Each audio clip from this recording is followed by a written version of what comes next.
Dumelang and welcome to my channel. My name is Dineo Mutika, and if you're new here, this is everything crop production. But if you're returning, thank you so much for subscribing, thank you for liking, thank you for coming back. Today we're going to tackle the argument, is seed or seedling better, right? So which one to choose between seeds or seedlings? It's not that simple. It really isn't, right? Just for us to start at the basics, seed is an embryo, right? It's an embryo that hasn't fully grown or fully sprouted yet. And a seedling is like a young plant, right? So that's the basic definition for the two. Now with seeds, you get different kinds of seeds. You get a hybrid seed and you get an open pollinated seed. And that is why usually when you buy seeds, most of the time you're going to find that your hybrid seed is more expensive than your open pollinated seed. This is because there's more value add onto the hybrid seeds. There's more scientific research and development that has been done to make the hybrid seeds even more better and perform better and yield better as compared to your open pollinated seed. So the shortest definition for a hybrid seed would be the careful cross-pollination of two specific desired varieties, right? So varieties is kind of like, I'm trying to explain this. Oof. Okay, so we are all human beings, right? Let's say this, we are all human beings, and varieties is the difference between, is what differentiates me, Dineo, from Lebachan or Lerato, or some, it's variation, right?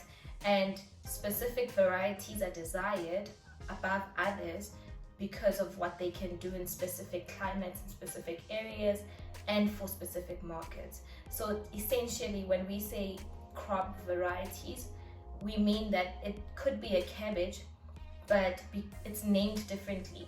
So it's Dineo, it's Lerato, it's Oliver, because they all behave differently. They are all cabbages, but they behave differently and they grow differently in one climate, even if we expose them to one climate. I don't know if that makes sense. So essentially, we are all human beings. They are all plants. They are all cabbages. They are all tomatoes. But within the tomato umbrella, there's different varieties, and that's why you get, I don't want to name specific varieties for companies, but essentially you get different varieties because they behave or they grow differently.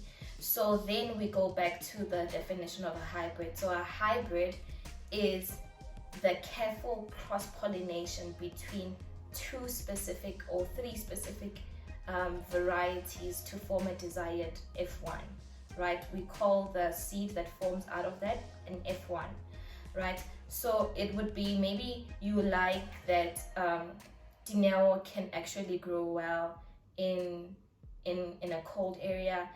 Lerato can fight against diseases. So you cross-pollinate Dineo and Lerato and you get a child, and that child is called an F1. That's the hybrid seed that we are essentially buying, as compared to open pollinated seeds.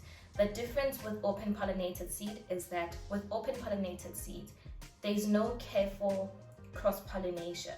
It's done by natural effects. So either wind or insects, or there's no like meticulous cross-pollination between the two.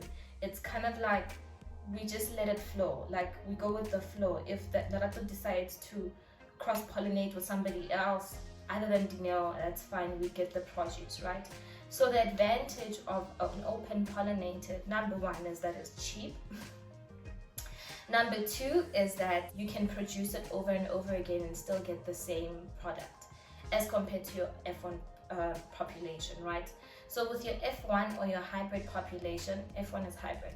So with your F1 population, you can't reproduce it and get something else. It's kind of like back in life science, when you did the cross-pollinations and you got F1 and F2, and F2 looks nothing like F1, that's exactly what a hybrid seed is. Once you replant a hybrid seed, you're not going to get the same F1, like you're not going to get the same thing that you got from the parent seed.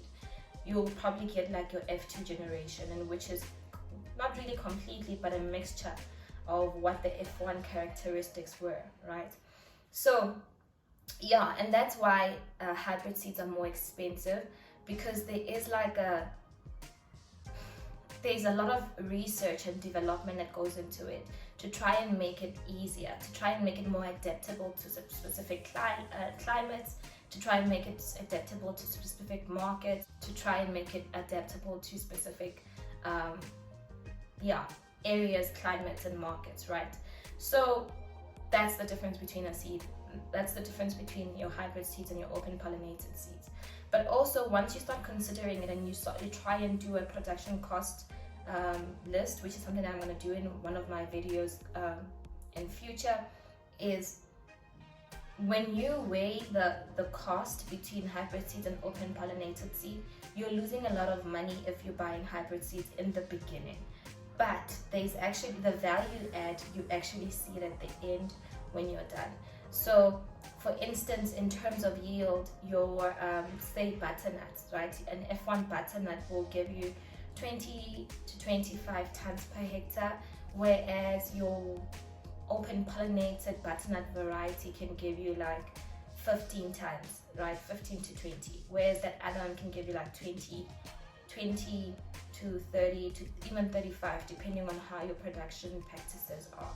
So there's a lot of value add in terms of they sometimes add disease resistances to certain diseases that may be prevalent in your area and things like that. So that's the difference between the two, like open pollinated and hybrid seed.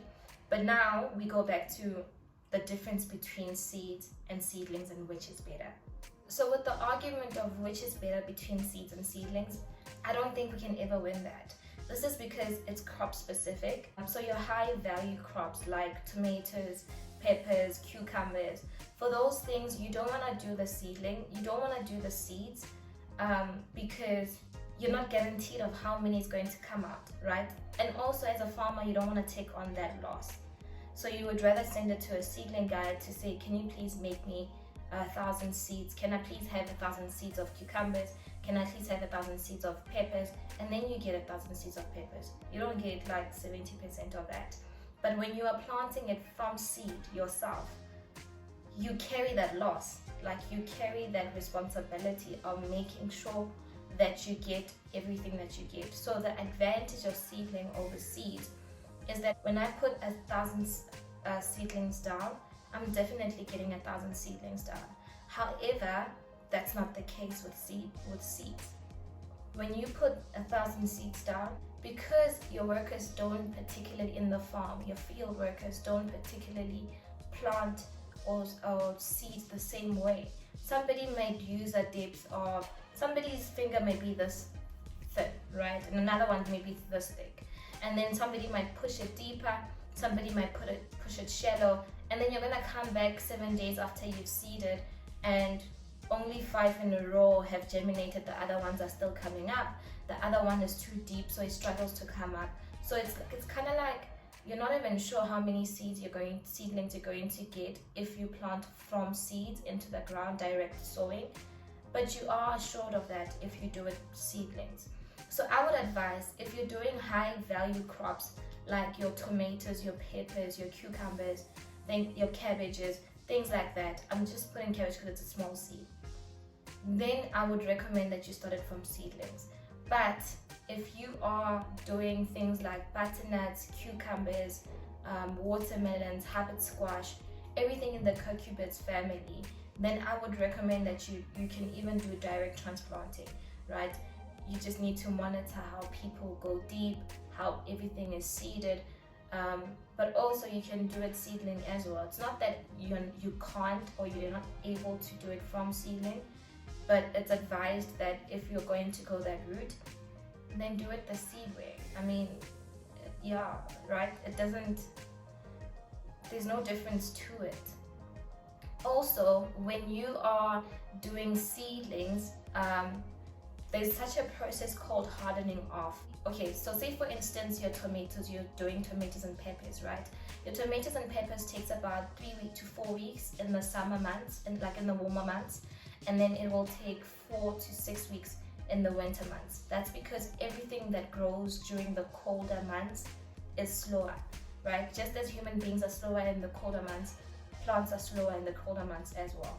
So when you are planting all of that and you seed it, right? When you are planting tomatoes, peppers, and you want to start it from seed, there's such a process called hardening off, which is essentially a gradual exposure to outside temperatures that we do. So you would say, for instance, you plant a tomato, you would plant it from the first week to the third week. Now, after the fourth week, you know that maybe after the fourth week, during the fifth week, you're going to have to transplant. So on the fourth week, you take it into a hardening net house. It will have plus minus 15% shade, but it's a net house because you also want to gradually expose the seedling to where it's going to be planted, right? And that process makes it even stronger. It makes the seedling more hardened off. You're going to find that the stem itself is a bit hard as well as compared to the seedlings that you left back in the nursery, right? And in doing that, you are preventing any transplant shock, or you're reducing transplant shock, so that when you transplant your seedlings into the ground, they don't struggle to come up because they're still adapting to the outside temperature. So your net house will be plus minus 15% shade. You gradually decrease a little bit of water, decrease a little bit of fertilizers as compared to what you were doing in the nursery, because then you now are exposing it to what they're going to be facing out in the future, or where they're going to be planted, right?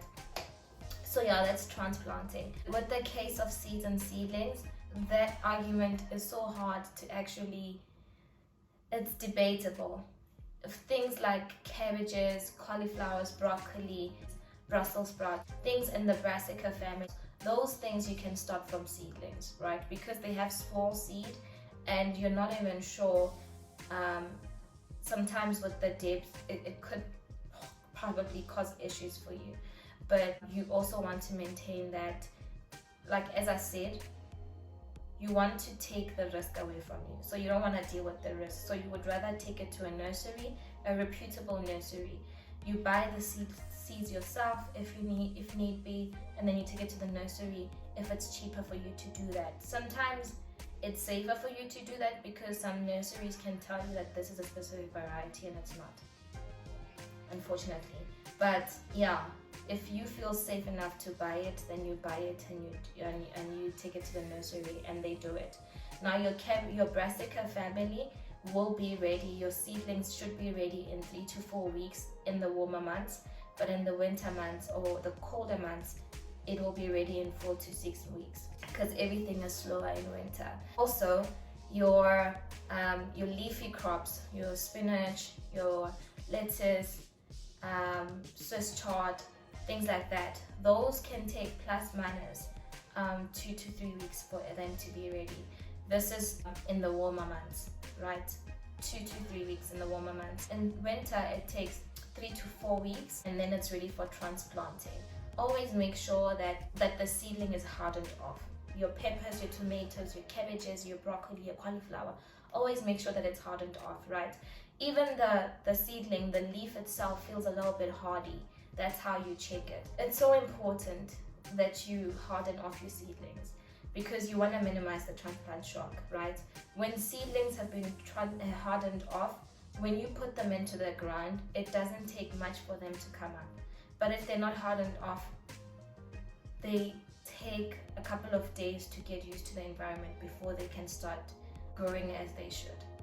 And then with your peppers, tomatoes, you can do that. It takes around about 3 to 4 weeks in the warmer months, and in the colder months it takes 4 to 6 weeks. Your cucurbits, that's your watermelons, Hubbard squash, butternuts, anything in the squash family, that will take about 2 to 3 weeks to get ready in the warmer months, maybe 3 to 4 in the cooler months, but that depends on where you are. Because if you are in the cooler months, depending on the area, you might not be able to plant cucurbits. Although there's some areas also in South Africa, such as Limpopo, there's some parts of Limpopo where you can actually grow warmer crops throughout the whole year. So yeah, that's it from me. I think with the debate for seeds and seedlings, you would really need to do your research about it to see if that's those specific crops that you want, you'd be able to plant them or not. But I mean, I've given you an idea of how long it takes from seed to seedlings, and also if you feel like it's cost efficient for you to make the seedlings yourself, then go for it, you know. But the advantage of seedling is as it stands, right? If you, for instance, want to avoid the risk of not having to put 10,000 seedlings down and only 8,000 germinate, the 20% is a loss that you could have avoided, right, at the end of the day. So you're trying to avoid as many, like if there's a risk that you can avoid it, because you still have the climate that you need to grow under that's unpredictable. So yeah, that's it from me, that's it from my video today, and I hope it shed some light on the difference between seed, open pollinated and hybrid seed, and also see the difference between the seeds and the seedlings. I hope this was very informative, and I hope it really does help. Thank you so much for coming, thank you for joining, and I'll see you in another video.